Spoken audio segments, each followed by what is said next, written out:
Let's talk about collapse. So you said, you just mentioned Soviet Union collapses just after Afghanistan. Yes. Right? We are an empire of sorts, right? We've become an empire, yes. So is Afghanistan going to be our demise, do you think? I think that unless working class people step up and look at what's happening in the Rio Grande Valley, if working class people step up and say no more, not my kids, not my money, we're going to take charge of this. We're going to get back to some basic fundamentals, and we're not going to retreat into Fortress America. I'm not a retreat to Fortress America. We've got to have we will be throughout the world, right? But not like we are today in everybody's business, spread out all over hell's half acre, sticking our nose in everywhere. We will be, and we have to confront the existential threat, which is the Chinese Communist Party. Okay, we have to do that. And by the way, I've said, and their philosophy is unconventional warfare, right? You have economic and cyber. You have information and cyber and economic, right? Then you have kinetic. We are hurtling towards kinetic war in the South China Sea and Taiwan, even as we speak. So I want to bring up this tweet from Elon Musk that we saw earlier. Daily Mail says Elon Musk posts cryptic tweet about the, quote, son of the old world setting in a dying blaze of splendor. He tweeted The Guns of August. It's a book about the early stages of World War I. He followed it up with a tweet with a Lord of the Rings reference. Oh. He's not responded to comments about what he meant, but he said 9 rings for mortal men following after he said that. Well, the Guns of August are very prophetic. I mean, the following quote was one of the guys trying to negotiate a peace to make sure we didn't go to war said the lights of Europe are going to go out never to be relit in my lifetime. Remember, 1914, what happened with the assassination in Serbia in late June. Basically 5 weeks later, they had these treaties and the mobilization. It kind of took on a life of its own and inexorably were drawn to a war. From August of 1914, that war did not end until the fall of the Berlin Wall. That's why the 20th century is the most bloody century in mankind's history. When they look back at it, you in this audience, some of you were born in what will be called a modern dark age. 250 million people died, were slaughtered in the 20th century through war, starvation of what happened in August. That's why the Guns of August. Anybody who wants to read Barbara Tuchman's book will see when the experts know everything. Remember, Europe has 100 years of peace since Napoleon was finished. It was the great industrial, remember, the steam engine, we exploded on industrial production, everything. The wealthiest the world's ever been, the most trade the world's ever been, the most united the world's ever been, a globalized system, the world, it cratered. The Victorian values cratered before our eyes into a sea of barbarity, okay? That ended with the Khmer Rouge and Mao Zedong and all that, and eventually Afghanistan, which brought down the Soviet Empire, and eventually to the Berlin Wall. That from 1914 to 1989, the short 20th century is the bloodiest century in mankind's history. And Elon Musk, who's a smart guy, I think is sitting there. Is this new globalization order? Is it going to be? Is Afghanistan? Is that the Guns of August? In other words, is that the assassination in Serbia that leads the dominoes to? And quite frankly, people ought to be very concerned. And right now, you should be cutting off the football and cutting off the baseball, and you should be watching the news, and you should be thinking, what is going on here? What is going to change in my life? What's going to change in my children's lives? Right? Have you been tracking the food shortages? Pretty scary. Yeah. How does it affect you? A lot of people might not notice. Depending on what I think a lot of people might be noticing. You go to Taco Bell, for instance, and they got a sign up saying we don't have these food items. You go to Starbucks and say we don't have these food items. I'm trying to order food for my pets, and they're like, this is out, this can't be bought. Went to the pet store and it was like $50 for cat food. Yeah, it's getting harder and harder to secure and supply these things. Combined with a labor shortage. We've had the greatest increase in prices, I think, in 50 years, right? And it's not transitory. The Federal Reserve says, it's all transitory, don't worry about it. What ain't transitory, particularly if you're working class, you're getting eaten alive. We knew it wasn't.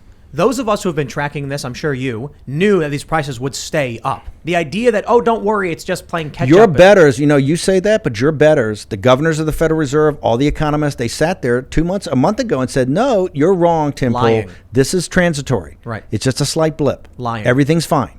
You're not an expert. Go back in your cave. Go back and shut up and sit down. Pay your taxes.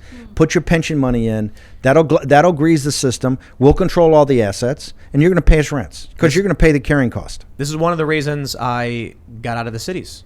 I lived in New York, and then there was protests and things were getting bad, and then some cops got assassinated in front of my apartment over on Myrtle and Nostrand, right on there, Tompkins, I think it was. And so I said, maybe it was political. It was a black nationalist killing cops. He said, you take 2 of ours, we take 2 of yours. And so I said, maybe I shouldn't live in this city because, I've already seen the protests and I see the escalation happening before my eyes. I move over to the Jersey side. I'm like, I'll still work in the city, but I'll stay out of the dense thick of things. And then there were bombs planted in Manhattan and Jersey City. And I said, okay, maybe I should move a little bit further away. Then I end up going to South Jersey. I see the riots, the Black Lives Matter riots, the George Floyd riots. And I said, yeah, well, we're on the other side of the river from Philly, so we're fine. Then I heard the helicopters and they started coming into the suburbs, the protests, the riots. And I was like, they crossed the bridge? You know what? I'm not going to sit around to wait and find out where the escalation leads to. And so we ultimately end up going out to the West Virginia, we're in the Harper's Ferry area, which is not the middle of nowhere, mind you. It's like an hour from the airport. But I'm still thinking we need space. We need to have our own water source because the world may not be ending. I don't know. But the point is, I want to just make sure that when whatever ends up happening, be it a disaster, a crisis, or something in the United States, I have taken responsibility for myself. Because the worst case scenario is we got a great place. We got trees. We got deer walking around. It's beautiful. It's fresh air. We have our own well. And you know what? Maybe it's good to prepare for some kind of chaos that may ensue. Maybe it will never happen. Well, the worst case scenario is fresh air and clean water. How about that? I don't know what you're thinking. Are you about cities? Well, I think, look, people have to make individual decisions, individual choices. I think one of the things that people have to do is to get sources of information and check them out and verify them. But much of what you're being told is just not accurate. 30 days later, it changes. 60 days later, it changes. You were told this inflation is transitory. It's just not, because asset classes, and by the way, people are putting money into commodities. Food prices are going up. This is the most massive unfair tax for working class people, and you're going to see a revolt. That's why Biden's handling the economy is down now into the 40s, and sometimes in the 30s, depending on who the demographic. By the way, for the other day, in an Economist poll, not the WarRoom and not Tim Pool, the Economist YouGov poll had the crosstabs, which, by the way, most of these polls today do not put out the crosstabs, because they don't want to see how bad when you get into the details. The Economist did 250 pages. Steve Cortez and Raheem Kassam went through it, and they had in the Hispanic looking at Hispanics. Biden's handling the economy excellent, 0.0. First time I've ever seen a double odd in a poll. Wow. Usually you get something. 0.0. Excellent. Okay. People are wising up to it because they see the reality of their lives. And all you have to do to think about these experts, think about what they told you about the economy. Think of what they've told you about what's happening on the southern border. Think of what they've told you about the vaccines. Think of what they told you about the CCP virus and the origins of this virus in Wuhan. Think about that. Think about every day that it's all a nutcase conspiracy theory, and then you get more information and all of a sudden it's not.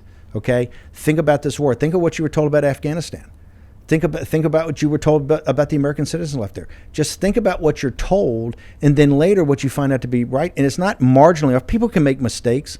It's the exact opposite of what you were told. Don't you remember, or I don't know if you can actually remember, the feeling of being totally disassociated from politics and what was going on, and you just watched football, you went to the bar, you had pizza? Wasn't that warm, fuzzy feeling where you'd wake up and just do your routine? It's all gone, isn't it? It's a fourth turning. That's a pre-fourth turning. This is what a fourth turning is. We're in the maelstrom right now.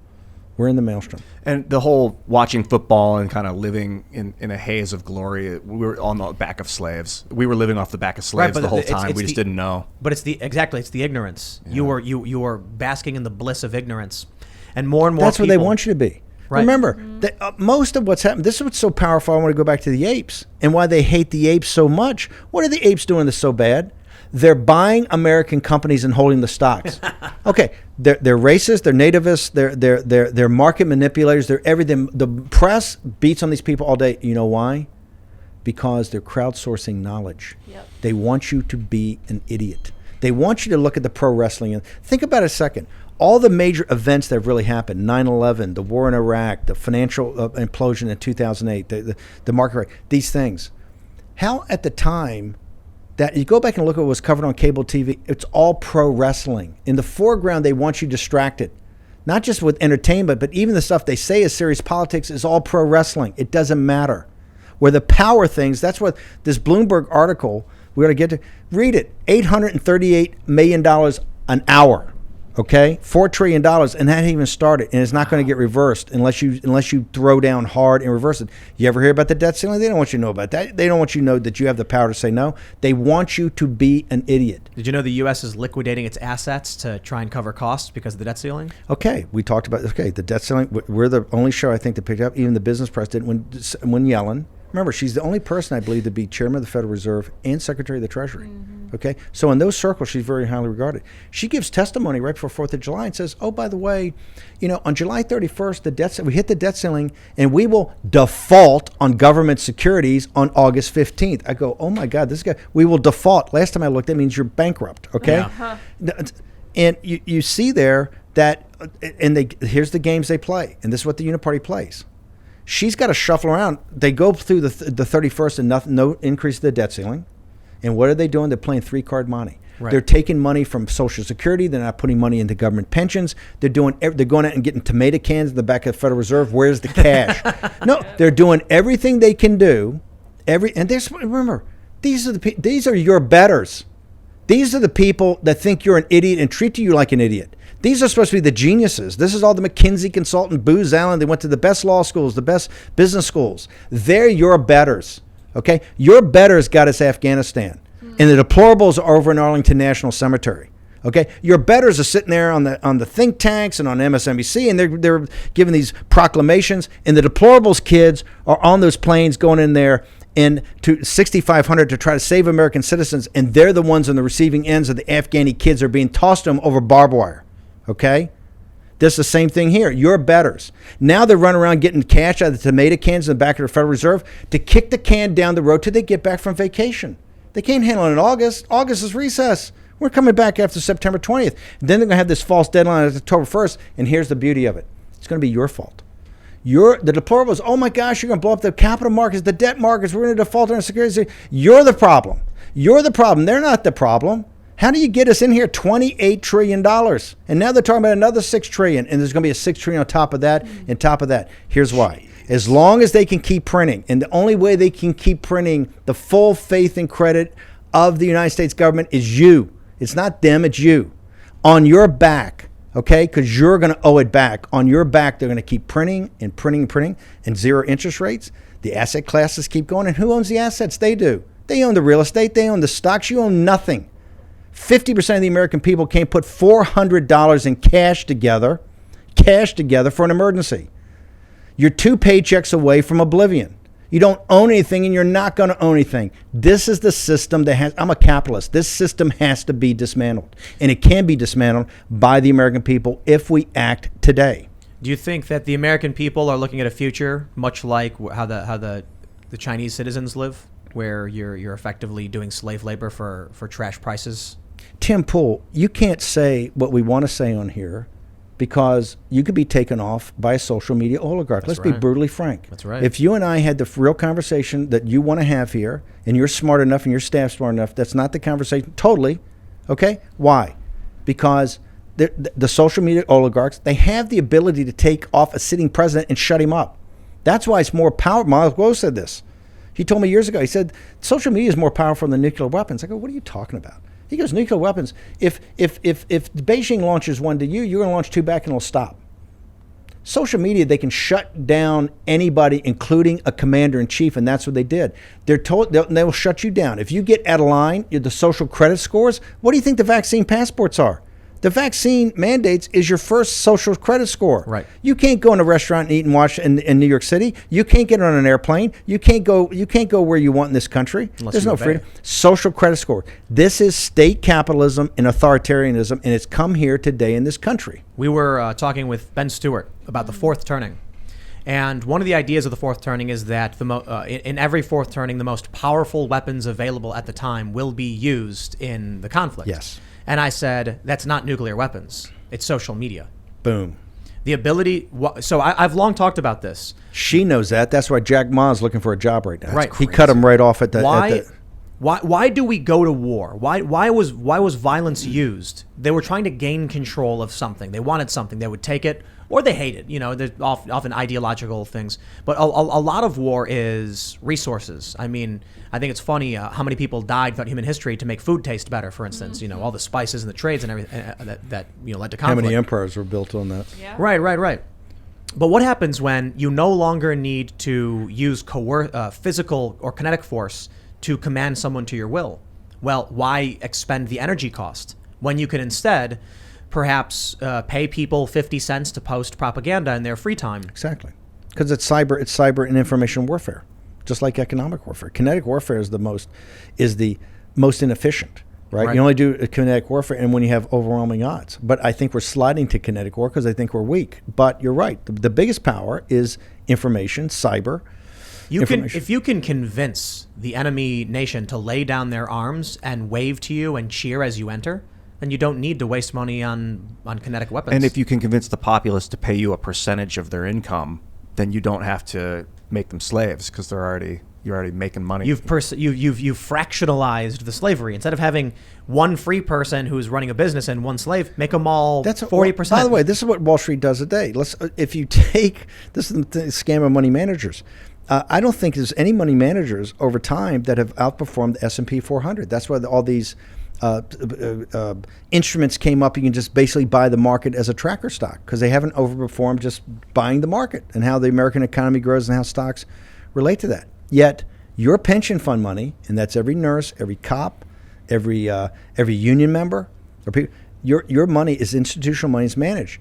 The Wall Street guys get a fee of 1 or 2% on assets under management, and when you're talking billions, that's real money. That's how they get the house in the Hamptons and the big parties, but they get 20% of the ups off your money. And here's what they did with that. They shipped the jobs to China. On your nickel. The great tragedy part of this is that working class people of both political persuasions, you paid for it all. Your taxes and your pension funds are what paid for this whole thing. The whole thing, you have the ultimate power. All power resides with working class people in this country. And that's the thing they don't want you to know. Because you have the power. It's your money. It's your money. And you could throw these bums out, and that's why they put the pro wrestling to divide you in the foreground. Because they don't want to talk about the Bloomberg article today. They don't really want to walk through what's in these $6 trillion of spending. It's a 2,700-page bill. Has anybody explained that bill to you? Wow. Has anybody sat there and said, let me take an hour and walk you through where $1.25 trillion that you and your kids are going to pay back? Let's at least have enough respect for you that we'll explain to you. No, you will not see that anywhere because they're never going to do it. You know why? They understand an informed electorate is informed consent. Right? They don't want that. They want you to be distracted by the bread and circuses on one level of pop entertainment, but also when you get into politics or it's cable news, it's all pro wrestling. It's not the thing itself. If it's the thing itself, we wouldn't have these kind of issues that pop up out of nowhere. Thanks for checking out this clip from the Timcast IRL podcast. If you want to see the full show, come back to this channel, youtube.com/TimcastIRL, Monday through Friday at 8 p.m., where you can leave comments and super chat, and we actually will read your comments on the show. Don't forget to like, share, subscribe, and if you want exclusive members-only content, segments you can't get anywhere else, go to timcast.com, become a member, and we even have full bonus episodes. Thanks for hanging out, and we'll see you all next time.